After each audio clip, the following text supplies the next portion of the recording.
Have you ever wondered who the world's most wanted serial killer is? In the heart of a bustling metropolis, a shadow moves in the dark.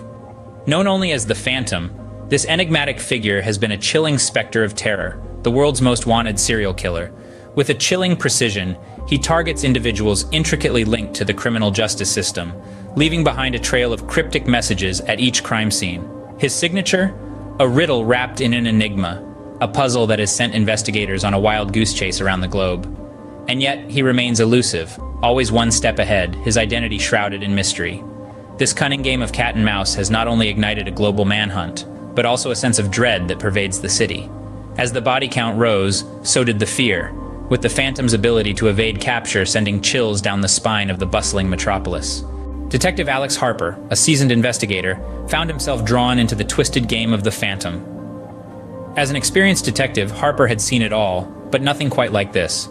His obsession with the case grew by the day, fueled by the cryptic messages left behind by the killer. Each symbol, each word was a piece of a puzzle that Harper was determined to solve. But as he burrowed deeper into the mystery, the Phantom's messages began to take a chilling turn. They hinted at a shared history, a connection that Harper couldn't quite place. It was as if the Phantom knew him personally, reaching out from the shadows to taunt him with his past. The obsession consumed Harper. His every waking moment was spent deciphering the messages, unraveling the thread that linked him to the Phantom. The line between hunter and hunted began to blur as the mysterious messages unraveled a complex web of shared history. In a shocking twist, Harper discovered a long-buried secret that connected him to the Phantom. A connection so deep, it was as if it was etched into his very soul. The realization felt like a punch in the gut. The faces of the victims, the cryptic messages, it all started to make a terrifying sense. Harper found himself in a Malick whirlpool of emotions, a storm of rage, guilt, and fear threatening to consume him. The revelation pushed him, tested him, tore at his sanity. Who was he?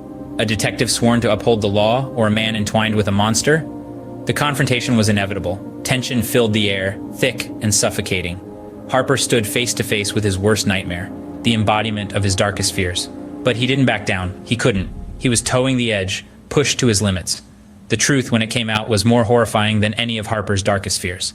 In the end, the true identity of the Phantom was unveiled, exposing a web of corruption and betrayal. The face beneath the mask was one no one had expected, a shockwave that rippled through the city, leaving no stone unturned. This revelation was more than a mere unveiling of a serial killer. It was a damning indictment of a system that had been corrupted to its core. The fallout was cataclysmic. Careers crumbled, reputations were ruined, and the trust in law enforcement was shaken to its very foundation. It was as if the city had awakened from a nightmare, only to find that reality was far more terrifying. The Phantom's legacy wasn't merely one of fear and violence. It was a mirror held up to society, reflecting the rot that had set in beneath the surface. The city was forever changed, haunted by the legacy of the Phantom, a cautionary tale of how darkness can consume even those sworn to uphold the law.